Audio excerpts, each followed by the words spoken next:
1980 से आलोट क्षेत्र से अपने राजनीतिक सफर की शुरुआत करते हुए कर्नाटक के राज्यपाल तक की मंजिल पर पहुंचने वाले डॉक्टर थावरचंद गहलोत जब रविवार को जिले के बड़ावदा में पहुंचे तो लोगों ने उनका पुष्प वर्षा कर जोशीला स्वागत किया। राज्यपाल बड़ावदा में श्री कृष्ण गोपाल गौशाला के लोकार्पण एवं 2.25 करोड़ की लागत से बनने वाली नवीन पेयजल टंकी के भूमि पूजन समारोह में शामिल होने आए थे। आपने अपने सम्मान के बदले में कहा कि विधायक से लेकर राज्यपाल तक के सफर में आलोट क्षेत्र का बहुत बड़ा योगदान है। इस क्षेत्र की जनता का मैं हमेशा ऋणी रहूंगा। क्षेत्र के काफी एहसान मुझ पर हैं। आज मैं संवैधानिक पद पर हूं, लेकिन बड़ावदा के विकास के लिए मैं हर संभव प्रयास करूंगा। कार्यक्रम में मौजूद अतिथियों ने 9 कन्याओं की पूजन कर चुनरी ओढ़ाई, भारत माता के चित्र पर माल्यार्पण कर दीप प्रज्वलन करते हुए कार्यक्रम की शुरुआत की। राष्ट्रगान भी हुआ।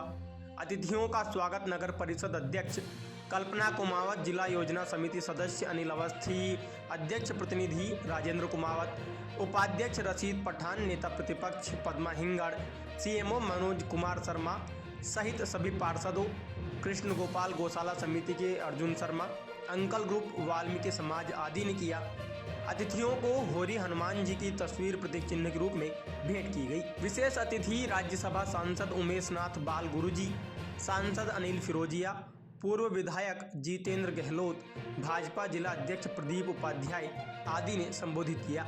नगर परिषद अध्यक्ष कल्पना कुमावत ने स्वागत भाषण देते हुए सांसद के सामने कई मांगे रखी। कार्यक्रम में विशेष अतिथि के रूप में कान सिंह चौहान, प्रदीप पांडे, महेश सोनी, कीर्ति शरण सिंह, मंडल अध्यक्ष लोकेश शर्मा, जीवन सिंह चौहान, बाबूलाल कुमावत, उत्साद, नंदन जैन, महिला मोर्चा अध्यक्ष प्रिया कुंवर, भेरूलाल गोयल आदि भी मंचासीन थे। संचालन मंडल अध्यक्ष लोकेश शर्मा ने किया। आभार अनिल अवस्थी ने माना। कार्यक्रम के पश्चात सहभोज भी हुआ। कार्यक्रम में बड़ी संख्या में नगरवासी आदि मौजूद थे।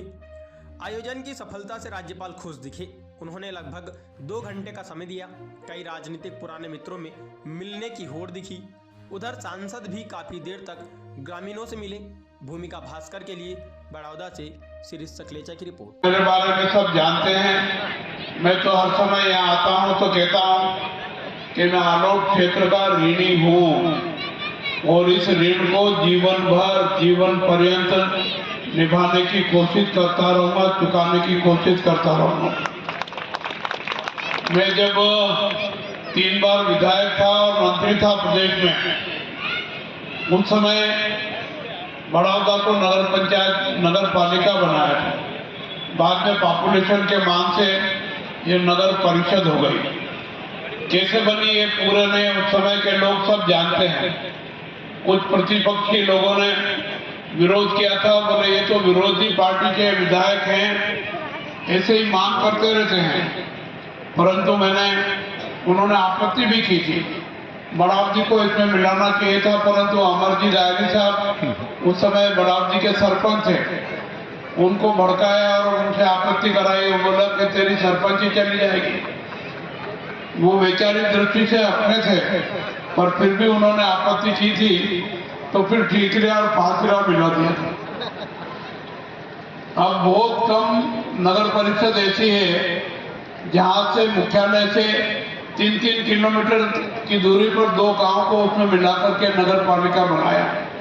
बाद में ये नगर परिषद बन गई। उपमंडी मेरे टाइम हुआ, 10-10-2 का स्कूल मेरे टाइम हुआ, सामुदायिक स्वास्थ्य केंद्र मेरे टाइम हुआ। मैं क्या क्या गिनाऊं आप सबको मालूम है, मैं उनको दोहराना नहीं चाहता हूं। और मुझे जब 3 बार आशीर्वाद दिया। विधायक जी एवं संत श्री राज्यसभा सांसद से नगर विकास के लिए जो मांगे रखी है उसको वे पूरी करेंगे। हमारी भारतीय संस्कृति में एक परंपरा रही है कि कोई भी भाई अगर किसी बहन के घर जाता है तो वह कुछ न कुछ साथ लेकर ही जाता है, या शगुन है, उपहार है। मुझे आशा और उम्मीद है कि आज हमारे उज्जैन क्षेत्र के सांसद महोदय अनिल जी फिरोजिया जी नगर की प्रमुख समस्याओं का निराकरण भी करेंगे और समस्याओं को अमल में लाएंगे। मेरी इन मांगों को मेरा उपहार समझकर नगर को भेंट करेंगे। इसी के साथ मैं अपनी वाणी को विराम देती हूँ। जय हिंद, जय भारत। समाज के विकास के लिए रहती है। समाज में सभी लोगों की आवश्यकताओं को बहुत गंभीरता से उसका अवलोकन करने के बाद उस काम को अंतिम रूप देने का मन रहता है। और मैं समझता हूं कि देश में पिछले 70 वर्षों के बाद एक ऐसे प्रधानमंत्री जी का पदार्पण हुआ कि जिन्होंने आकर के पूरे देश में सनातन को, संस्कृति को, सामाजिक समरसता को, मातृशक्ति को, दुखी को, सुखी को और समाज की अंतिम पंक्ति के लोगों तक भी पहुंच करके उन्होंने अपनी सोच को पटल पर रखा है।